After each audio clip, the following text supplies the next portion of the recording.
Bonjour les enfants, on se retrouve aujourd'hui pour notre dernière séance d'histoire avant les vacances de printemps, que je vous souhaite reposantes.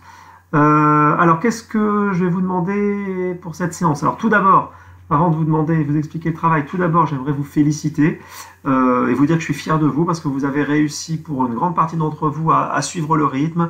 Vous avez réussi à faire plein de choses, à m'envoyer des mails, avec des pièces jointes, à me poser des questions par mail, à me faire des enregistrements audio. C'est vraiment très bien.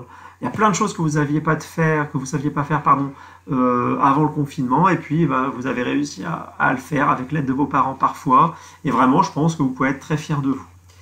Donc pour aujourd'hui, pour la séance d'histoire d'aujourd'hui, ce que moi je vais vous demander comme d'habitude, c'est de prendre votre cahier multimédia. Cahier multimédia à la page, comme vous avez l'habitude depuis le début du confinement, la page avec la date. Vous avez ensuite la page de cahier de texte où je vous explique ce que j'attends de vous. Et puis après, vous avez la page avec le travail détaillé, les documents à écouter ou à télécharger. Donc pour aujourd'hui, moi ce que je vous demande, vous allez voir c'est simple, c'est de vérifier que vous avez bien fait tout le travail que je vous ai demandé et que tous ces travaux, vous me les avez bien envoyés en utilisant l'application messagerie de l'ENT, par mail si vous préférez. Donc voilà, je vous fais la liste à tous ici du travail qu'il fallait me faire, à la fois les activités écrites et les leçons à copier et à colorier. Vérifiez que vous les avez bien fait dans votre cahier, c'est la première chose, dans votre cahier ou dans des feuilles que vous avez laissées dans votre cahier.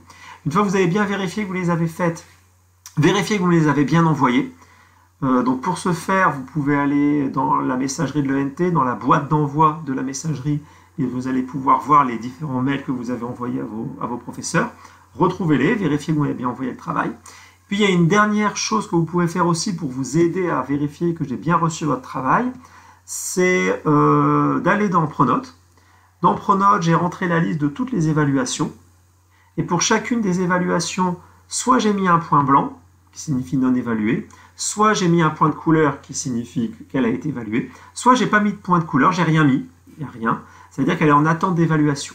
Si elle est en attente d'évaluation ou s'il y a un point de couleur rouge, jaune, vert ou vert plus, ça veut dire que j'ai bien reçu votre travail, que vous l'avez bien fait et que vous m'avez bien envoyé.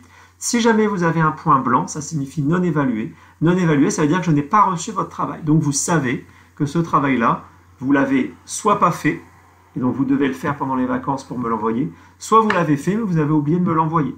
Donc il ne vous reste plus qu'à l'envoyer.